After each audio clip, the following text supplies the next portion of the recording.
Hi, I'm Bill Arnold. Thank you for listening to this podcast. There are many more podcasts available at myfaithradio.com. Your support makes this possible. Thank you. Well, I've heard if you want to make a point, you have to repeat it 3 times. Repeat it 3 times.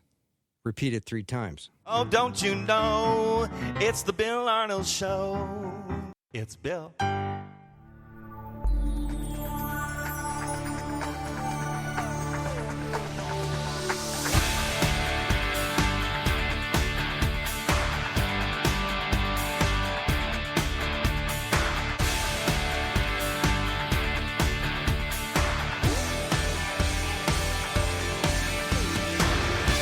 And a warm welcome to the Bill Arnold Show. Thanks for joining me today.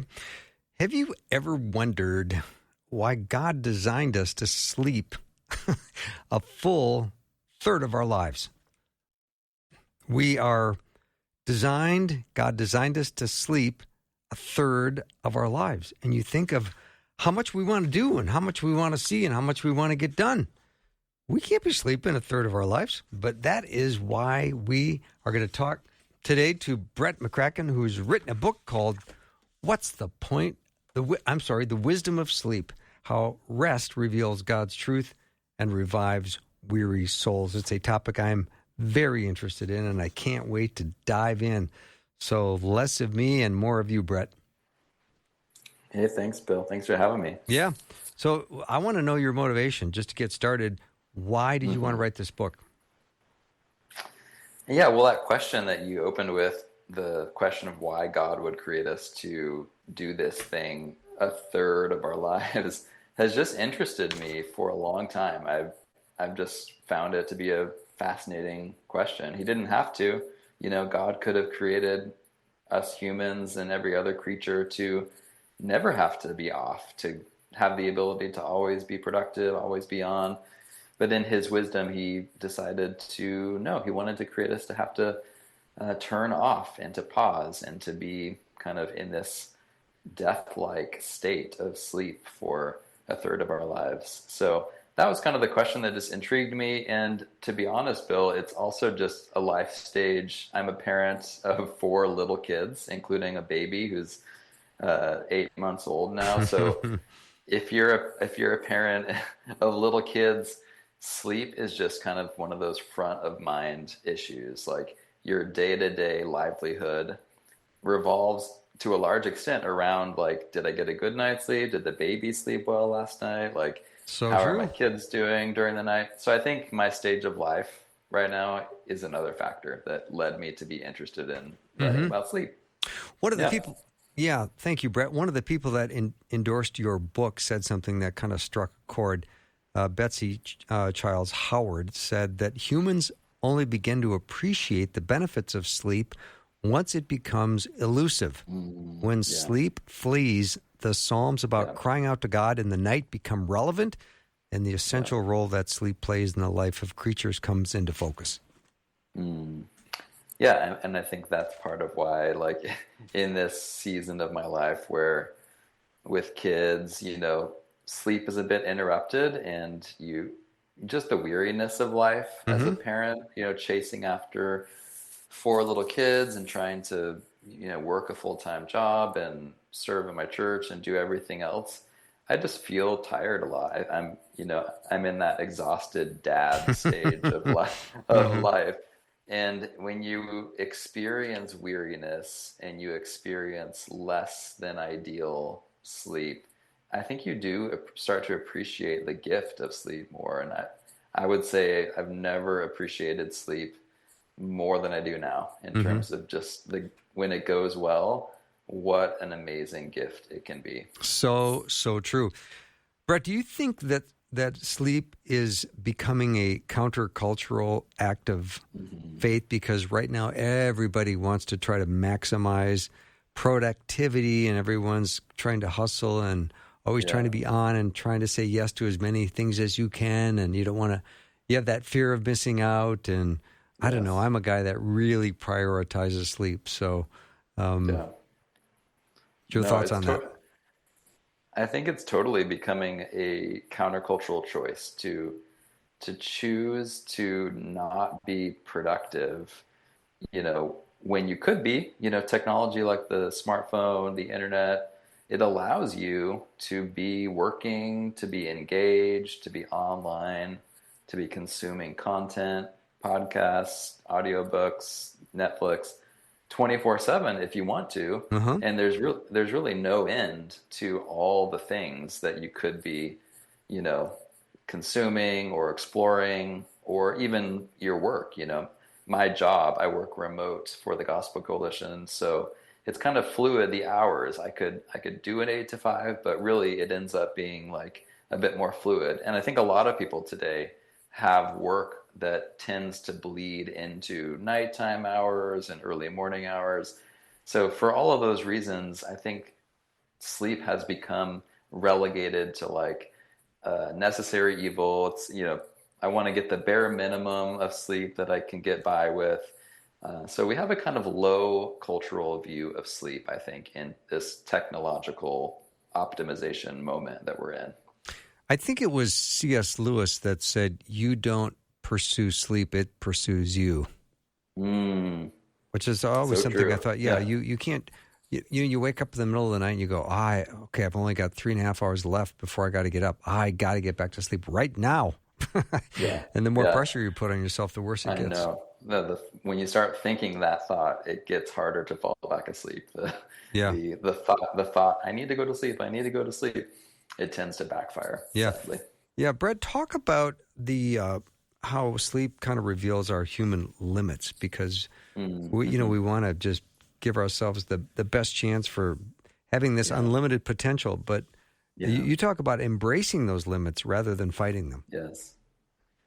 Yeah, I think one of the keys to wisdom, if we want to be wise people, critical to wisdom is an embrace of our creaturely limits. Foolishness, on the other hand, is believing we are limitless, that we are godlike, that we can be just like God. That was the original sin of Adam and Eve. They were foolish because they thought, we can be just like God. We don't need these limits that he placed around us, that we can't eat that fruit on that tree. But actually, we flourish in life and we are wise in life when we accept the limits that are placed around us, and we joyfully accept the vast chasm that exists between God, the creator, and us as his creatures. There's a big difference, right? Between the creator and the creature. And nothing teaches that lesson in humility and limits quite like sleep. It's a daily built-in teacher that you are not God. You are not God. You have to stop. You have to sleep. You literally cannot survive if you don't sleep.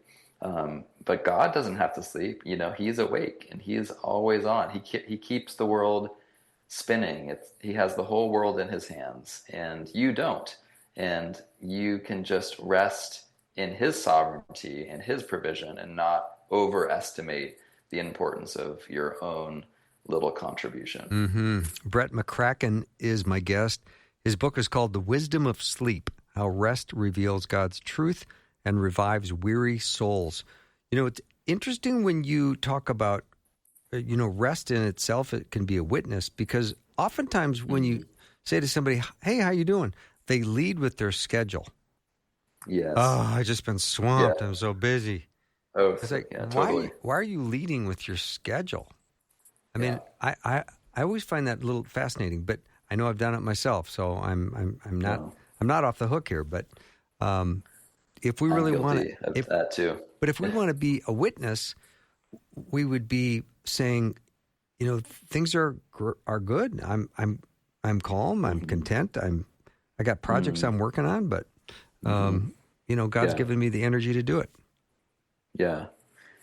Yeah, I think there's actually a real powerful witness if our lives are marked by a kind of rested, non-anxious trust in God's provision. Like, yes, I work hard during my waking hours. I work hard at my job. I get a lot done, but ultimately I trust God. If I don't get everything done on my to-do list, things are going to be fine. And if I don't maximize every moment of my day, I trust that, God's in control, not me, and I don't have to be in control. And I think that there's a real powerful witness there. And in an anxious age that we live in, where so many people are just on edge, and they probably do put too much stock in their own ability to kind of keep all the plates spinning and to keep their family and their job and everything,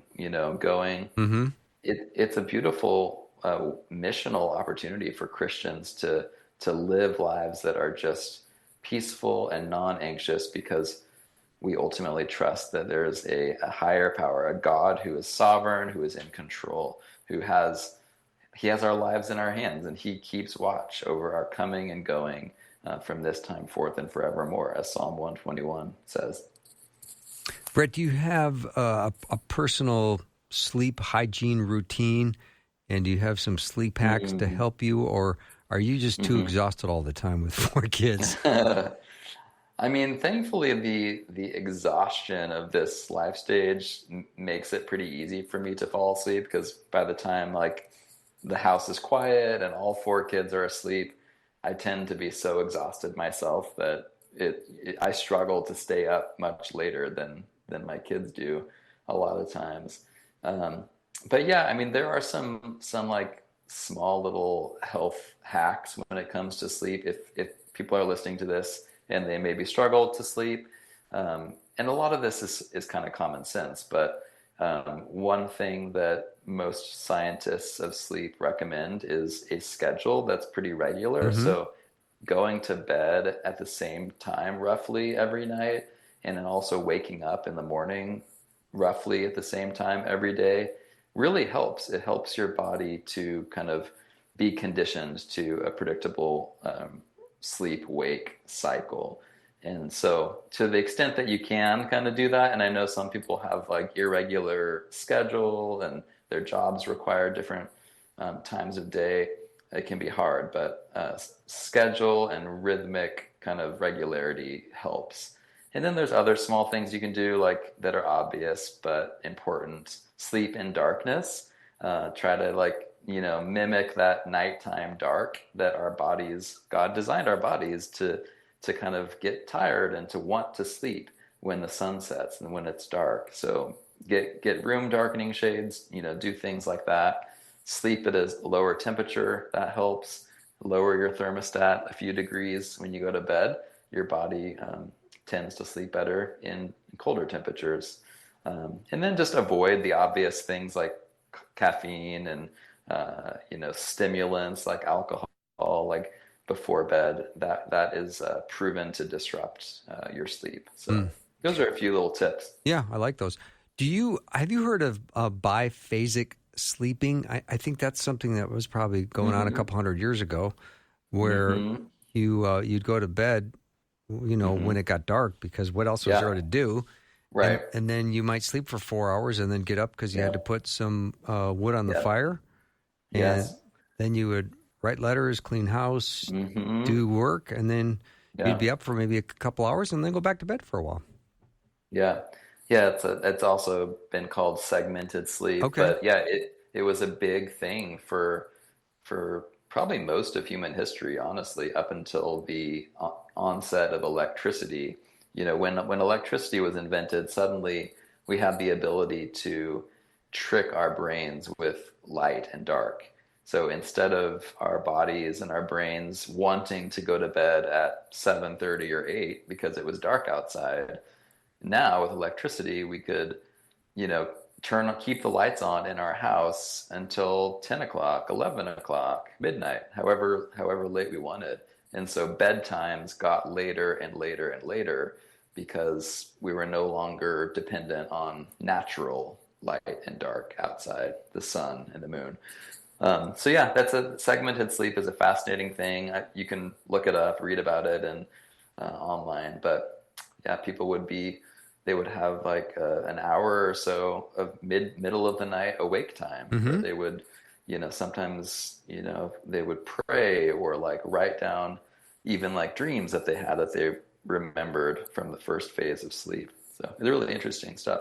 It's so interesting because if you have expectations on yourself that I've got to get 6 or 7 hours in a row straight, and then you don't do that, then you start to panic a little bit, and you say, "Uh-oh, another bad night of sleep," and then things look bad, and you're gonna start freaking yourself out.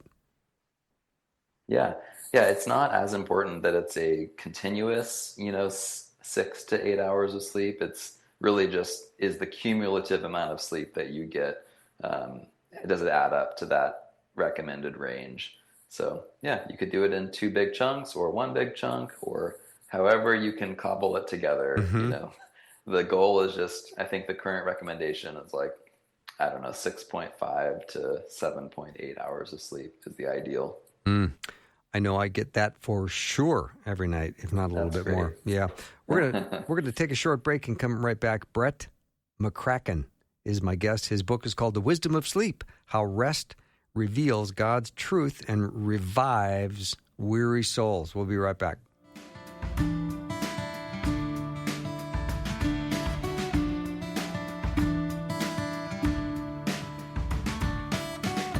We carry each other's burdens. Please know you can bring us your prayer concerns and we will pray. Share your prayer requests with the Faith Radio team by texting or calling 877-933-2484 or share your prayer requests with the Faith Radio staff and listeners at myfaithradio.com.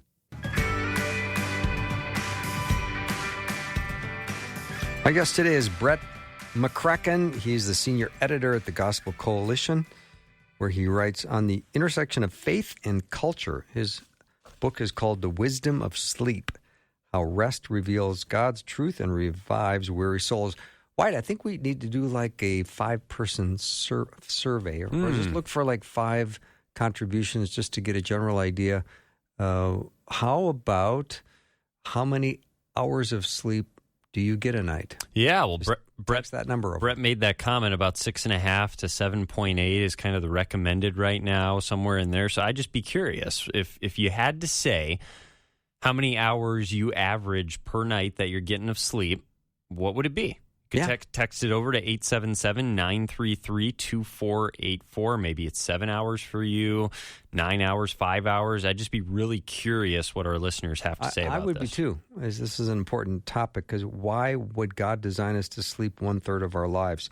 Now, sometimes when I wake up in the night, Brett, I think to myself, well, God is not only a God of the day, but he's the God of the night as well. So this is sacred time. And I don't have to race to some kind of, I need to start panicking because I'm not sleeping.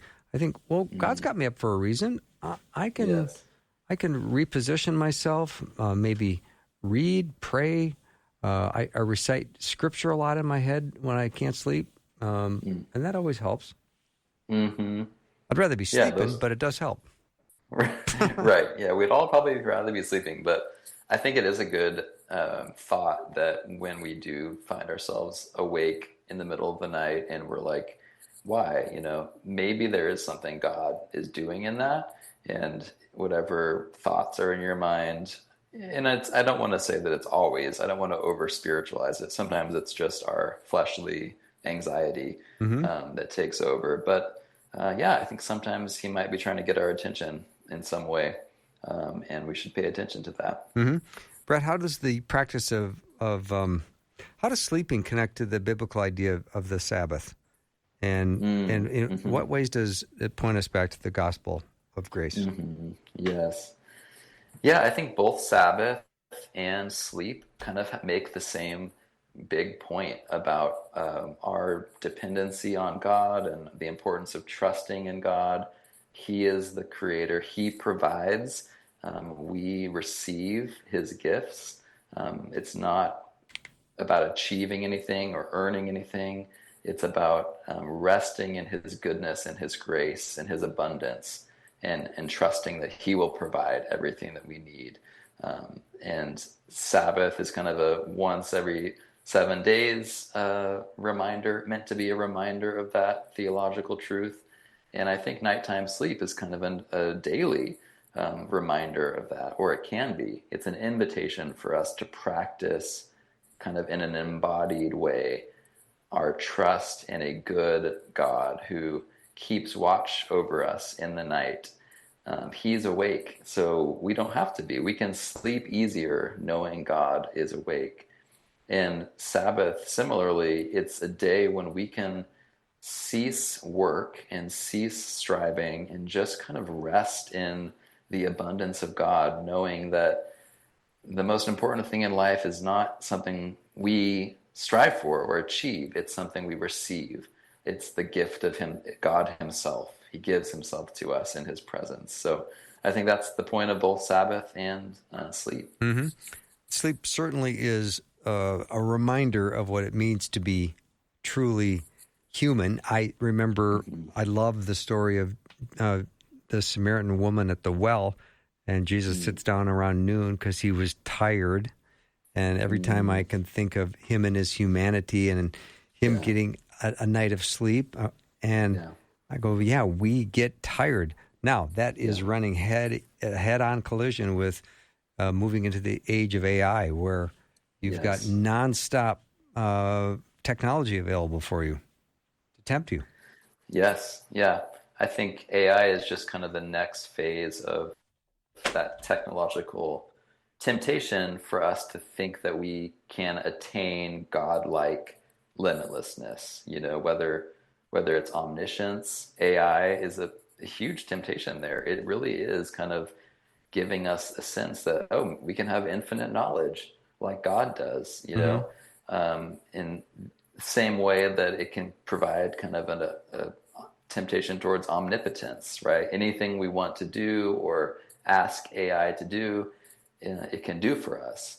So these are technologies that can lead us down a path of foolishness in a hurry, because, like I said earlier, what leads us to foolishness is that idea that we're not satisfied with limits. We want to transcend all limits. We want to become like God, and we're not okay being the creature. We want to be like the Creator, and that's the path of foolishness. Yeah, amen. Brad, teach us about what Scripture says on dreaming. Now, if you're, a Muslim, and on the other side of the world, you might be getting different dreams. Yeah, it's interesting. Muslims today who convert to Christianity, which thankfully, praise God, there's actually a lot of kind of conversions happening in the Middle East among Muslims becoming Christians. But I think something like 25% of Muslim converts to Christianity attribute their conversion to a dream. They had a dream maybe of Jesus Christ, or a dream of like a Bible passage or something, and it catalyzed their exploring Christianity. So in certain parts of the world, like the Middle East, dreams are a very active realm of God kind of meeting people and leading them spiritually.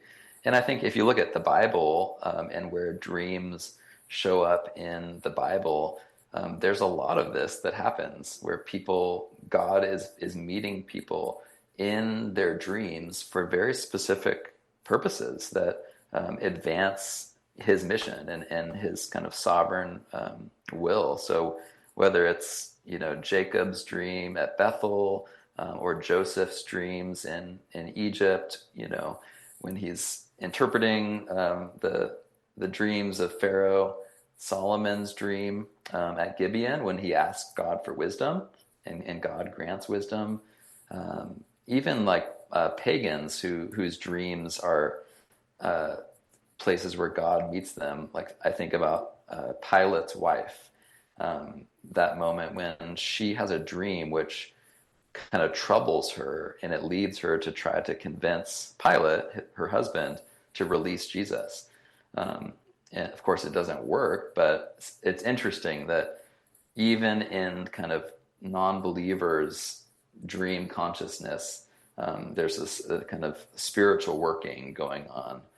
So that shows up throughout Scripture. And to me, it just demonstrates that God is sovereign over our dreams, and he can use this state of kind of altered consciousness to communicate to us, sometimes in ways that we wouldn't hear or receive in waking life. Mm-hmm. Because God has designed us to sleep a third of our lives, and there are so many people, Brett, that say sleeping is just not my deal. I don't do it very well. Yeah. I'm up through 2, 3, 4 times a night, and then my mind races, and I think of 100 things I have to do, or I just feel frustrated I can't get back to sleep. Now, would we say that is a physiological issue as well, or a spiritual issue, or maybe a combination of both? Yeah, I mean, I think it's so common, and I'm sure a huge number of people listening to this struggle with sleep. And for none of us, sleep is perfect every night. We all go through seasons of disruption and decent or bad sleep.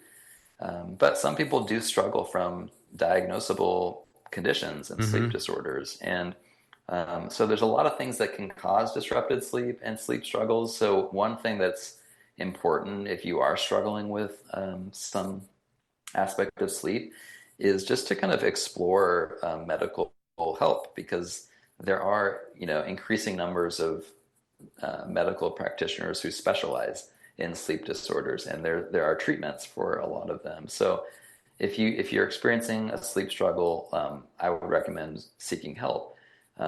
But there, like you mentioned, sometimes the causes are less physiological and they're more spiritual, they're more mental. I think a lot of times our sleep can be very bad, very disrupted when we're going through stressful seasons, or even like spiritual warfare type seasons, when it's clear that the devil is trying to get a foothold in our lives. Sometimes sleep is a realm where spiritual warfare can be the most visceral. So yeah, I would just pray. It's a both and, like, seek medical help for your sleep problems, but also pray, see it as a spiritual battleground where, even as you go to bed at night, I think we need to recover that old habit of kind of bedtime prayers of, like, as I lay me down to sleep, Lord, my soul to keep, that medieval prayer. Sometimes we take it for granted that we're going to be safe in our sleep, but for most of human history, sleep was actually a realm that was pretty dangerous. You're pretty vulnerable to all sorts of things that can go wrong in the night, and you had to pray for protection. It was like a necessity. And I think we would do well to begin our nighttime sleep just in a place of prayer and dependence, giving it to the Lord, asking for his sovereign presence and provision, because our sleep is in his hands, and we are dependent on his provision for a good night's sleep. Brett, I just had a comment come on the text line. My Muslim friend told me that in their culture, when they see someone in a dream, they believe it is really that person coming to them.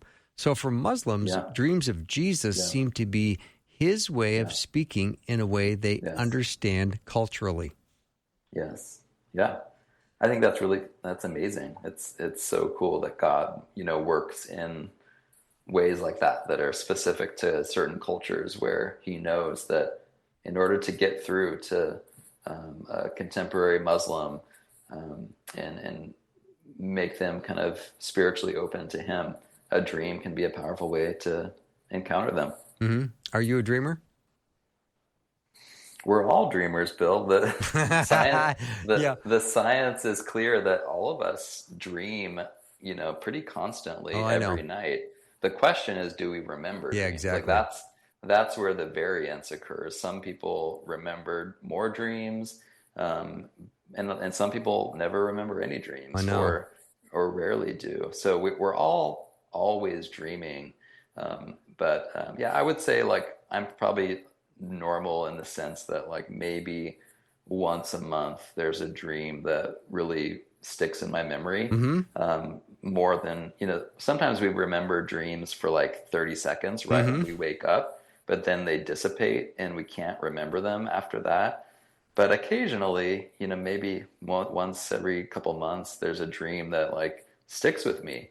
And for me as a Christian, like, I think that's where I start to pay attention. Like, I wonder if God is like purposefully having me recall this dream for a reason. And not that I don't advise that we like read into every dream some sort of like divine communication, but I think we should be open to it, and we should consider, given the fact that like most of our dreams we instantly forget, like when there is that random dream that like sticks with us, like what is the purpose for that? Is there a purpose for that? I don't know.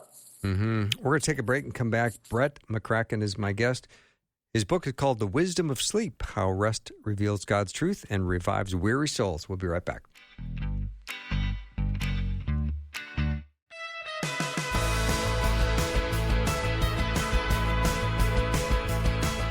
My guest today is Brett McCracken. Actually, a fun name to say. His book is The Wisdom of Sleep, How Rest Reveals God's Truth and Revives Weary Souls. You say in your book, Brett, and I really like this, what if sleep, rest, and Sabbath are gifts meant to mold us to the contours of grace rather than hacks for our wellness or rewards for our striving? That's pretty deep. Yeah, I think sometimes we think of rest generally like a weekend as a reward, for making it through the work week. And even sleep, sometimes it's like laying down, hitting the pillow at night is like my reward for like how hard I worked today. And what I think is helpful is just kind of flipping the order and actually seeing how our work flows out of rest. Like it starts with rest. Like everything starts in grace and receiving from God, not achieving anything. And it's out of that gift. It's out of the gospel gift of grace that then we work. Then we work and we are fruitful for him and from him. And I think the same is true of sleeping and work. We work better when we have a good night's sleep, but it's from that good night's sleep that we are equipped for more fruitful work. So I think there's a lot of theological resonance to that idea.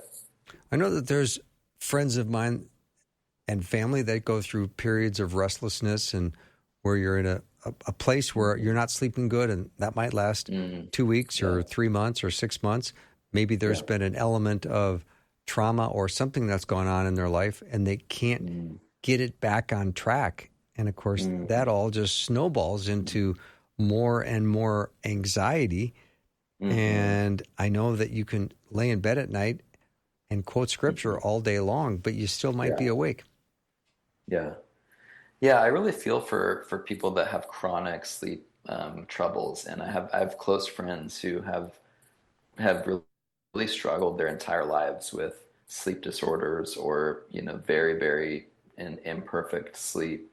And so even though I'm writing a book that kind of celebrates the gift of sleep and kind of the theological learnings we can get, I want people to not ever feel guilty for not having great sleep. That the reality is, like, God's gifts are really good gifts, but we rarely experience them as perfect because we live in a fallen world. So even the best gifts that he gives us, things like the gift of marriage, the gift of family, and the gift of sleep, those are all good gifts, but in a fallen world, we struggle with them. We have difficulty in relationships. We have difficulty in our families. We struggle to sleep. But what I think we can take away from the struggle, if we do suffer, if we do experience pain and suffering through this thing that is supposed to be a good gift, sleep, I think it should point us ahead, right? It should be this signpost of the future in the perfect rest that we will have one day because of what Christ has accomplished for us, right? The gospel is hope for the future. Whatever we're going through now, whatever suffering, struggles we're going through now, it's temporary. It's nothing compared to the eternal weight of glory that we will experience as Paul, to paraphrase the Apostle Paul. So deeply restorative sleep may be elusive right now for most of us, but we will experience it one day. And I think that that imperfection of sleep now should really lead our hearts to hunger and long for the perfect rest to come. Mm-hmm. Brett, I want to read something out of your book. You say, as we lie down to sleep, we give our mental anxieties and physical exhaustions to God, trusting Him to tend to our burdens and restore us in the death of night, reviving us every morning. Every lying down to sleep is an enactment of the death and resurrection cycle of our salvation. We give up any notion of saving ourselves as we drift off to sleep. We can only trust that God will preserve us through the night, as He did the Israelites behind the blood-stained doors in Egypt through that terrifying night of wailing. And we must trust not only that God will get us through night's death, but that also He will deliver us to the new life in the morning. Yeah, that's probably my favorite theological idea when I think about sleep and waking up. Is it really does like present this miniature picture of our spiritual salvation. Like, sleep is an image of death. Like, it just is. It looks like death. You're flat. Your eyes are closed. You're in an altered state of consciousness. You're basically paralyzed. You are dead to the world. That's how we describe someone who's asleep. They're dead to the world. And even in Scripture, the words sleep and death are often used simultaneously. Someone who is resurrected is said to have been asleep, like Lazarus. Arise, O sleeper. So sleep and death historically have been very closely related. But what happens after every night's sleep? We wake up. It's a miniature picture of resurrection. Through no effort of our own, we are risen to new life out of the death of sleep. And we experience new morning mercies as the sun rises. And it's this little reminder that because of Christ, we who were dead in our sin, we were spiritually dead. We could not raise ourselves. There's an external grace that comes from Christ through the cross that raises us up, that gives us an eternal hope of resurrection. So I love that. I love that God gives us this nightly kind of reminder of our own spiritual death and resurrection. I love this passage from Genesis 22. Sometime later, God tested Abraham. He said to him, "Abraham." "Here I am," he replied. Then God said, "Take your son, your only son, whom you love, Isaac, and go to the region of Moriah. Sacrifice him there as a burnt offering on a mountain I will show you." Then it gets to verse 3. Early the next morning, Abraham got up and loaded his donkey. What? Abraham, did you sleep that night? Yes, I know. Yeah, the Abraham the Abraham story that I think is really interesting is the part where it says he went into a deep sleep, and it's the covenant enacting moment in Genesis 15, and it's actually it's similar to that moment where God puts Adam into a deep sleep in Genesis 2, and in both of those moments, it's because God is doing something significant. He is creating Eve from Adam's side in Genesis 2. And when Abraham sleeps, God is establishing the covenant with him. And it's significant that both times the man is asleep, Adam and Abraham, and God is awake doing the work, right? It's reinforcing this idea of grace. And in our sleep, God is at work. He is the one initiating covenants. He is the one creating new life, as he does by creating Eve while Adam sleeps. And so those two moments I really love, the deep sleep moments of both Adam and Abram. I do too. Another scene I love is when Jesus and his disciples are on a boat and they're crossing to the other side of the Sea of Galilee, and that furious squall pops up, and Jesus was in the stern sleeping on a cushion. You know, you think of that boat being thrown everywhere, and the only modern day equivalent I can have is kind of being partly asleep on a plane when they hit some turbulence, and the whole plane goes up and down a little bit, and everybody wakes up who might have been laying there with their eyes closed. And I think, how did Jesus sleep when the storm was raging? Yeah, that's a story that I open chapter 7 with. Chapter 7 with. It's the chapter is called Sleeping Through Storms, and it's a chapter all about how we as Christians, as followers of Christ, are meant to be a restful presence in this world of storms and anxieties and tumult. And we live in a world where so many people are feeling tossed around by waves and storms. And just as Jesus, as he was asleep on that boat, he was a calming presence of peace for his disciples who were so afraid in that moment.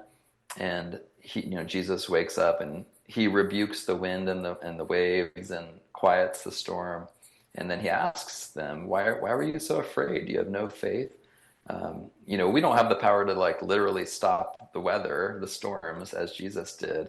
But I think we can aspire to be like Jesus in the sense of how can we be a calm, a kind of non-anxious, peaceful, restful presence in a world that is so exhausted and frenetic and anxious for all of these reasons. So yeah, that's kind of the point of that chapter, is to call us to that kind of missional opportunity that really is a unique opportunity for us to be ambassadors of the gospel of rest and the gospel of peace in an age that is anything but rested and anything but peaceful.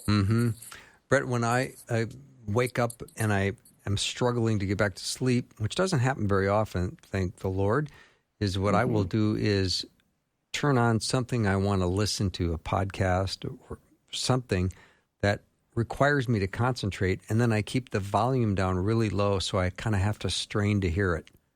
I got to be really still, and I have to listen really hard in order to hear it. And after a while of doing that, you just kind of wear yourself out, fall back to sleep. Interesting. I haven't heard that health hack, but so it works for you. Oh, it works great. And I usually listen to podcasts on my own show. That puts me right back to sleep. Oh, there you go. Yeah. There you go. Instead of counting sheep, you just listen to your own podcast. Right, exactly. That soothing, melodious voice of mine. All right, we're going to take a break and come right back. Brett McCracken's my guest. His book is called The Wisdom of Sleep, How Rest Reveals God's Truth and Revives Weary Souls.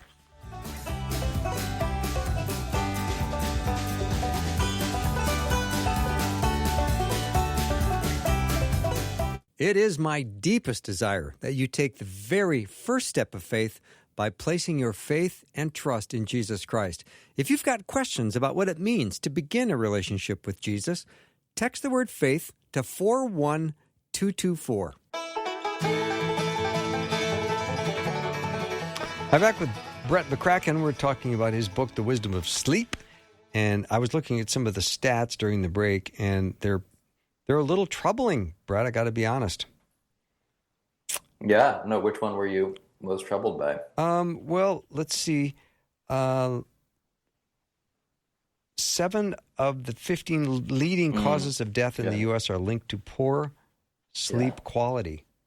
Yeah. I mean, it is the foundation of good health. It is the foundation of good health, yeah.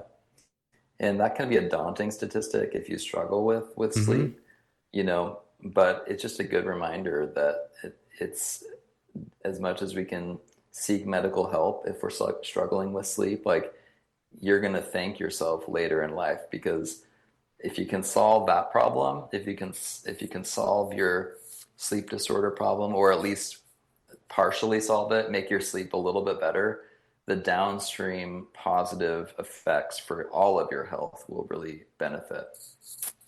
Mm-hmm. And also, sleeping too little or too much can speed aging. The ideal amount per night is between 6.4 and 7.8 hours. Yeah. Yeah, that's always changing, by the way. Like I know. It feels like every year there's a new study that like slightly changes that recommendation. But currently it's 6.4 to 7.8. All right, let's talk with our remaining time about what sleep and rest reveal about God. Mm-hmm. Yeah, I mean, I think there's a couple like just big ideas that I talk about repeatedly in the book. So one is it reveals that God is a God of grace. He is a giver. It's in his nature to give gifts to us that we don't deserve. And I think sleep and rest is one of the greatest gifts that he gives. And in a sense, it's the central gift that he gives us through the gospel. Like what the cross accomplishes for us is it gives us renewed access to God's restful presence. So what we lost in the fall when Adam and Eve were banished from Eden, they lost access to rest. They lost access to the perfect rest that we can have in God's presence. And by God's grace, he has made a way for us to enter that rest. And as the book of Hebrews says, there remains a rest for the people of God. So that's our future. Our future in heaven is that perfect rest that we will have. And our rest now and our sleep now is a little picture of that. It's a foretaste of that in a beautiful way. So I think it points to God's grace. I think it also just points to his sovereignty and the fact that he's in control. Psalm 121 says, God, he who keeps you never slumbers. He never sleeps. So God is awake. He has the whole world in his hands. He keeps your coming and your going. He watches over you. And that's a truth that should allow us to sleep easier, to kind of relax a little bit in the sovereignty of God. And then the third thing I would say real quick is just that God is a resurrecting God. He brings new life out of death. And every morning, as we talked about, is when we wake up from kind of the death of sleep, we have new life, new morning mercies. And that's just who God is. He's a God who delights in bringing dead things back to life. Mm-hmm. I love that. And I do, every time I have a really exceptionally great night of sleep, I always wake up with the best sense of gratitude and joy, and I feel energized, and I do recognize it as a little mini miracle. Yeah, and that should be our response every morning. That's something that I'm just trying to force myself to do more. Like when I wake up in the morning, before I get busy, before I reach for my phone, just pausing to thank God for the gift of another day, because it's not a given. It's not a given that any of us will wake up, from sleep. That's true. Every morning when we wake up and we have breath in our lungs and we can experience the gift of life, it's a gift. And recognizing that it's a gift and giving glory to the giver is something that is a right response to that waking up. And Brett, shouldn't we all memorize Psalm 4:8? I'll read it. In peace I will lie down and sleep, for you alone, Lord, make me dwell in safety. Amen. I love that. That is a good one to memorize for sure. That should be in the, as you have your head on the pillow, know that is a great psalm to pray. In peace I will lie down and sleep, for you alone, Lord, make me dwell in safety. Brett, congratulations on the book, The Wisdom of Sleep, How Rest Reveals God's Truth and Revives Weary Souls. Thanks for the interview today. It's been great talking about this. Oh, yeah. Thank you, Bill. It was a fun topic to talk about, and I appreciate you having me back. It's been great, and I will say, have a good night's sleep tonight. Yes, I'm sure I will. With 4 kids. With 4 kids. You need it, my friend. Yes, I do. All right. Thanks a lot, Brett. Thanks so much. Have a good night. That wraps up our show for the day and for the week. Thank you for supporting Faith Radio. See you next week.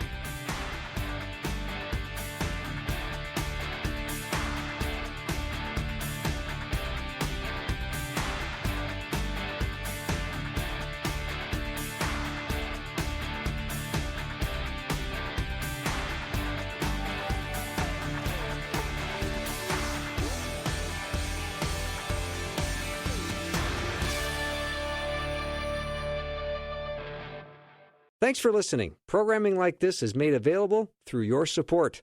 Information available at myfaithradio.com.